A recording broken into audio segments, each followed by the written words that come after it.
Salut à tous, on se retrouve aujourd'hui pour une nouvelle vidéo. Aujourd'hui je voulais vous parler des habitudes qui ont changé ma vie de manière positive. Je sais que cette vidéo a été beaucoup faite, mais j'avais envie de vous donner mes astuces à moi, ce que j'ai vécu ces dernières années et les choses que j'ai vraiment mises en place dans ma vie. Et je vais essayer de vous donner des habitudes et des astuces un peu différentes. Par contre bien sûr si vous en avez déjà vu plein, il y aura sûrement des choses qui se recouperont parce que il y a des bonnes habitudes qui sont générales entre guillemets. Mais du coup je voulais vous donner mes 20 bonnes habitudes qui ont changé ma vie ces 4 dernières années.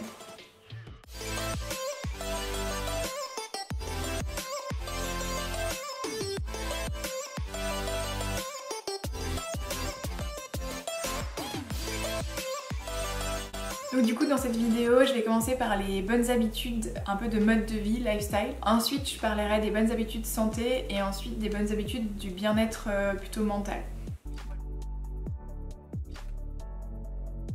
Alors la première bonne habitude que j'ai prise, c'est de me lever tôt. C'est celle qui a déterminé un peu toutes les autres aussi et qui a fait que j'ai beaucoup évolué dans mon mode de vie. J'ai fait une vidéo déjà dédiée entièrement à ma routine matinale, si ça vous intéresse, je la mettrai en barre d'infos. Mais là ce qui est surtout important c'est de dire qu'en fait se lever tôt ça permet d'avoir une journée beaucoup plus longue et beaucoup plus productive. On a tendance à moins faire traîner les choses, on fait plus de choses. En tout cas moi je sais que le soir je suis pas très productive et pas très active, alors que par contre le matin j'ai le temps de me faire une vraie routine matinale, de me recentrer sur les choses que j'ai vraiment envie de faire dans la journée. Et du coup ça a vraiment complètement modifié ma façon d'aborder mes journées et ça a vraiment tout changé. Donc ça c'est vraiment quelque chose d'important. Après vous n'êtes pas obligé de vous lever à 5h30, vous pouvez aussi vous lever juste une demi-heure plus tôt pour faire les choses que vous avez vraiment envie de faire dans la journée et vous dédier du temps à vous-même.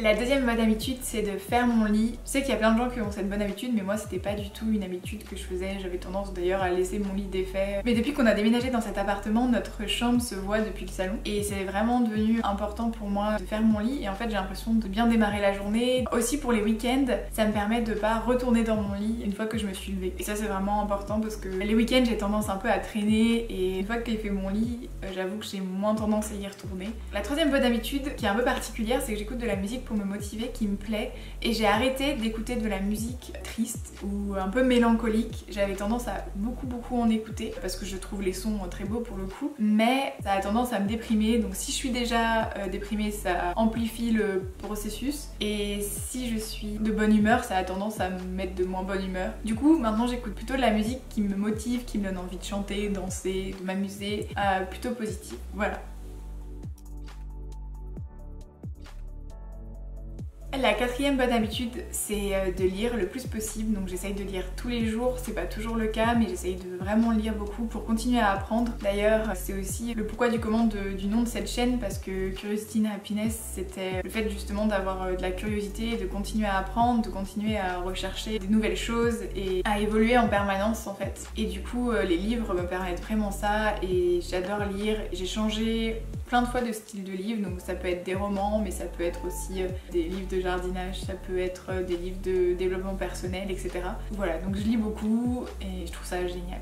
Dans la même veine, la cinquième bonne habitude c'est d'écouter des podcasts. Donc ça me permet de beaucoup apprendre aussi comme les livres, mais dans un format un peu différent, donc si vous aimez pas trop lire, ça peut être pas mal. Moi je l'utilise surtout pour quand j'ai pas la possibilité de lire, donc par exemple quand je vais faire du ménage, quand je vais être dans les transports, quand je vais être dans la voiture, des moments où en fait je peux pas forcément lire, mais où j'ai envie d'apprendre des choses, voilà, j'écoute des podcasts à ces moments-là. Et ça m'a pas mal aidé et en fait ça permet d'être plus efficient dans le temps qu'on utilise, donc je trouve ça génial.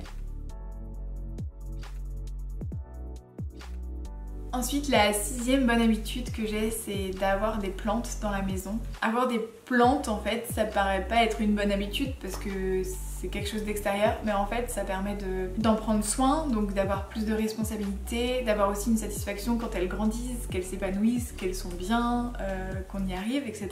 Et ça permet aussi, je trouve, beaucoup d'égayer un endroit, d'apporter un peu l'extérieur, l'environnement chez soi, surtout quand on habite en ville. Du coup vraiment je trouve ça top et je sais que plein de gens ont plein de plantes chez eux, mais il y a aussi beaucoup de gens qui n'ont pas de plantes et qui y pensent pas. Et vraiment ça purifie aussi l'air. Je trouve qu'il n'y a que des avantages, donc j'ai plein de plantes chez moi. Et enfin, la septième bonne habitude mode de vie, je vous en parle parfois dans d'autres vidéos, notamment sur le minimalisme, c'est de s'attacher moins aux choses et de s'attacher plus à des expériences, d'être avec des gens ou de faire des choses différentes, parce que c'est ce qui fait qu'on a une belle vie et qu'on revient sur tous nos souvenirs, c'est justement les belles expériences. Donc voilà, ça peut être d'aller en balade, d'aller faire des sorties, de voyager, faire des sorties cinéma, de faire des sorties piscine, de prendre du temps avec sa famille, de bien manger ensemble et de discuter, etc. Plutôt que de favoriser des sorties comme les sorties shopping ou voilà tout ça. Donc moi j'essaye de favoriser les expériences au quotidien et vraiment ça a changé pas mal de choses, ça a changé à quoi ressemblent nos week-ends, ça a changé beaucoup de notre vie et c'est bien plus enrichissant et je sais que je pourrais revenir sur tous ces souvenirs là plus que sur le dernier achat que j'ai fait ou ce genre de choses. Donc maintenant on va passer à la catégorie des habitudes santé. Donc la première, je sais que je l'ai vu dans plein de vidéos, c'est de boire beaucoup d'eau le matin directement au lever. Donc j'essaye de boire 1 litre environ dans les 2 premières heures de la journée, sachant qu'on est censé boire 1,5 litre, 2 litres dans la journée, enfin ça dépend un peu des gens, mais ça a tendance à relancer la machine, ça me réhydrate, je me sens vraiment mieux, ça me redonne de l'énergie, c'est vraiment quelque chose que je fais directement en me levant et que je sirote dans les 2 premières heures de ma journée. Après voilà, vous pouvez rajouter des choses, il y a plein de gens qui rajoutent du jus de citron ou des choses comme ça pour le matin. Donc voilà, une bonne habitude que j'ai prise. Ensuite, la 9e bonne habitude que j'ai prise, c'est d'au moins sortir une fois tous les jours. Forcément, je sors pour aller au travail, etc. tous les jours, mais même le week-end, quand il fait pas beau, qu'on n'a pas envie forcément de sortir, qu'on sort d'une soirée, etc. On a tendance à pas vouloir sortir vraiment, et je trouve que même faire une petite balade de 15 minutes, ça permet vraiment de se ressourcer, de changer un peu son état d'esprit aussi. Et vraiment, moi en général, quand je me sens improductive et que j'en ai marre de traîner dans la maison, etc., j'ai tendance à aller faire une balade, et je trouve que quand je reviens je me sens vraiment mieux et en général je fais plus de choses que j'avais envie de faire, même si c'est du loisir. Au moins je fais des choses et j'évite de regarder Netflix toute la journée. La 10e bonne habitude, c'est de faire mon sport le matin plutôt que dans le reste de la journée. Je pense que ça correspond pas forcément à l'emploi du temps de tout le monde, mais moi j'ai tendance à faire le sport le matin et vraiment ça y est c'est fait, donc ça me donne de l'énergie pour la journée, ça libère les endorphines, etc. pour la journée, je me sens bien. Et ensuite je sais que si je reporte pour le soir, en général je vais soit avoir oublié, soit plus avoir la motivation, je vais être fatiguée de ma journée. Du coup j'ai tendance vraiment à faire le sport directement le matin et du coup ça permet que je fasse beaucoup plus de séances de sport dans la semaine que ce que j'aurais fait si je me disais juste on verra, je ferai peut-être du sport ce soir, etc. Donc vraiment se mettre un moment où vous êtes sûr que vous allez au sport, même si c'est en dehors du matin et que vous, ça vous convainc très bien d'aller le soir, mais que vous sachiez que vous y allez. Ça peut aider d'avoir des cours collectifs parce que vous avez un horaire et vous ne pouvez pas y aller à d'autres moments, ou vraiment de faire un rendez-vous avec une copine ou avec quelqu'un pour aller au sport à ce moment-là. Ensuite, ma 11e astuce qui est aussi relative au sport, c'est de diversifier les types de sport qu'on fait. Parce qu'en fait, en tout cas moi, j'ai besoin de casser la routine, de changer ce que je fais dans les journées, etc. Et du coup, changer de type de sport me réintéresse au sport. Ça me redonne du plaisir dans le sport. Et je trouve que quand je répète tout le temps les mêmes routines sportives, j'ai tendance à vraiment m'en lasser. Donc si vous êtes comme moi, essayez vraiment de faire en sorte de volontairement changer et diversifier les sports que vous faites. Si vous avez tendance à aller à un cours collectif tout le temps à la même heure, la même semaine, ou que vous allez à la salle de sport et que vous faites tout le temps les mêmes exercices sur la salle de sport, essayez de changer les types d'exercices, essayez d'aller faire de l'escalade ou d'aller faire un sport que vous avez toujours voulu faire, essayez d'aller à la piscine, enfin essayez de changer la routine sportive et voilà, de faire des balades en vélo en famille, etc. Parce que ça permet vraiment de continuer le sport et que le sport fasse partie de votre mode de vie complètement et que ça vous donne vraiment du plaisir et pas seulement de la contrainte pour faire du sport. La 12e astuce est aussi assez classique, mais pour moi elle change vraiment beaucoup les choses, donc c'est d'avoir des snacks à disposition tout le temps, notamment des fruits frais ou fruits congelés pour se faire des smoothies ou ce genre de choses, mais aussi d'autres snacks que j'essaye de faire le week-end qui sont faits maison et beaucoup plus sains, mais qui me permettent vraiment d'éviter de craquer sur d'autres choses, parce que par exemple j'ai souvent faim vers 16h30, 17h, donc avant de finir le travail, le temps de rentrer à la maison, etc. c'est un peu compliqué, ça correspond pas forcément aux horaires de repas d'habitude et du coup j'ai tendance vraiment à avoir un snack et voilà, je fais toujours un goûter. À 23 ans je fais toujours un goûter. J'ai tendance voilà, à avoir des fruits sous la main ou d'autres snacks que je fais maison. La 15e bonne habitude, c'est un peu plus une habitude beauté mais aussi santé, c'est que j'ai transitionné vers des produits beauté naturels. Vraiment ça a changé la texture de mes cheveux, ils sont en meilleure santé en étant plus longs, ma peau aussi est plus douce, elle est en meilleure santé, moins de boutons, j'ai plus d'acné, etc.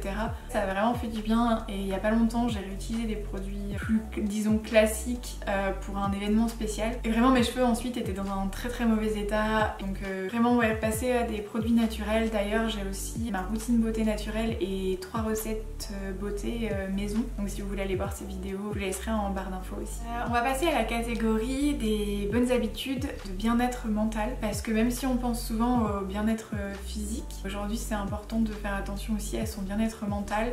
Et en fait c'est ça qui permet d'être plus heureux et de se sentir bien. Donc du coup j'ai adopté beaucoup d'habitudes dans cette catégorie là. La première, qui est du coup notre 14e bonne habitude, c'est de changer ton état d'esprit pour penser plus positif. C'est un processus assez long, c'est pas une habitude qu'on peut prendre aussi facilement que de boire plus d'eau le matin, mais c'est vraiment de voir ses pensées et de les changer vers un état plus positif. De voir le positif autour de soi, de créer des gratitudes, de dire merci pour les belles choses qui nous arrivent et d'essayer de se concentrer sur les bonnes choses plutôt que sur les mauvaises. Ça a vraiment changé mon état d'esprit et que la manière dont je vois ma vie et ce qui se passe dans ma journée, ça change vraiment tout.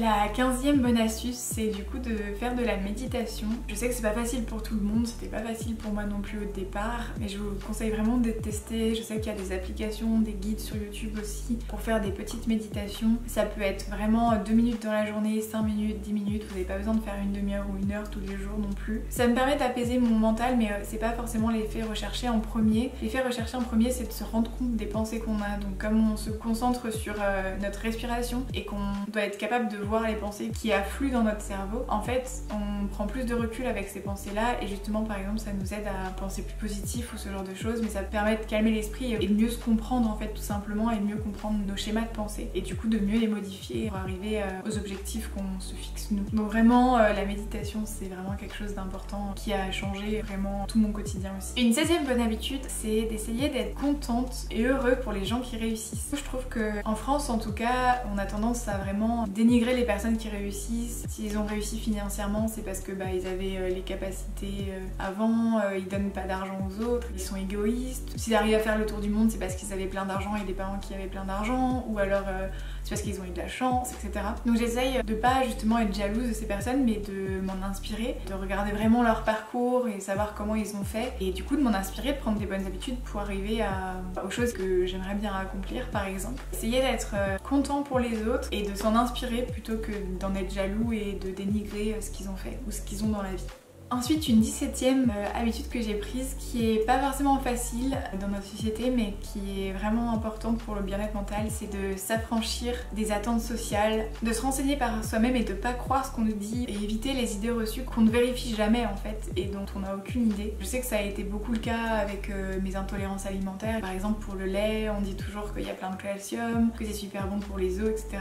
Alors qu'il y a justement des études qui montrent que le calcium du lait est très mauvais et en fait nous fait enlever le calcium de nos propres os et du coup a tendance à être plus néfaste que positif. Bon après c'est une étude parmi plein donc on peut voir les choses, mais au moins se poser les questions, aller vérifier par soi-même, aller voir les ressources par soi-même, aller voir les études qui ont été faites, lire plein d'articles différents et avoir une autocritique là-dessus, c'est vraiment important. Ça a changé pas mal de choses dans ma façon de voir la société. Dans la même dynamique, la 18e bonne habitude que j'ai prise, c'est de ne plus regarder les médias. On n'a pas de télé à la maison, ça fait des années. Je lis des articles qui m'intéressent et je me renseigne bien sûr sur l'actualité, mais je me fais pas bombarder de messages toujours négatifs, c'est toujours la même chose, c'est répétitif, c'est la même chose toutes les 30 minutes. Ouais, c'est très négatif, très basé sur la peur, etc. alors qu'il se passe plein de belles choses dans le monde aussi. Et du coup, j'ai tendance vraiment à éviter ça, à savoir ce qui se passe, mais à éviter le plus possible l'immédiat.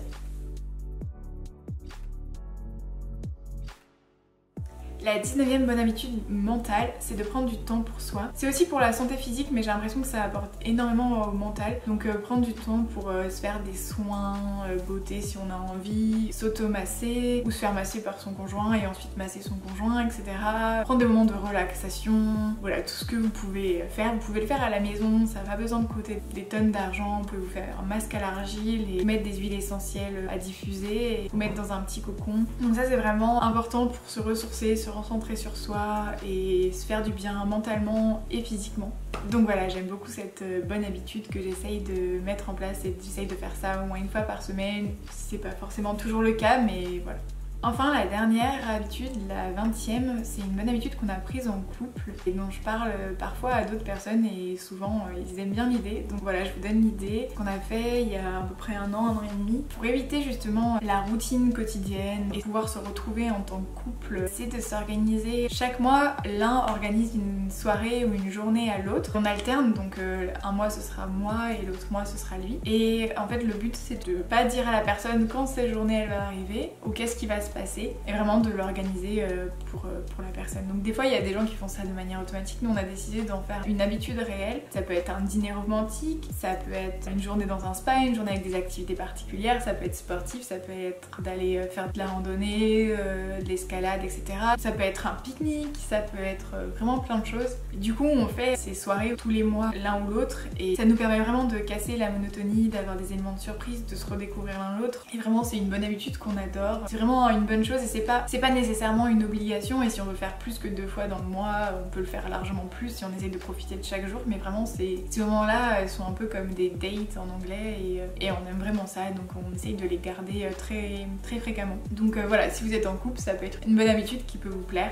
Et voilà, c'était les 20 bonnes habitudes qu'on a prises ces dernières années et qui ont changé notre quotidien avec Sébastien. J'espère qu'elles vous auront plu. Je sais que la vidéo va être un peu longue, mais en même temps, je pense qu'il y a plein de bonnes idées à prendre. Donc j'espère que ça vous aura plu. Vous pouvez aussi laisser en commentaire d'autres bonnes habitudes que vous avez prises et qui ont vraiment changé votre quotidien. Si vous avez aimé, vous pouvez aussi laisser un j'aime, vous abonner et on vous retrouve chaque semaine avec de nouvelles vidéos. On essaye de faire en ce moment tous les mercredis et tous les dimanches. Donc voilà, on se retrouve bientôt dans une nouvelle vidéo.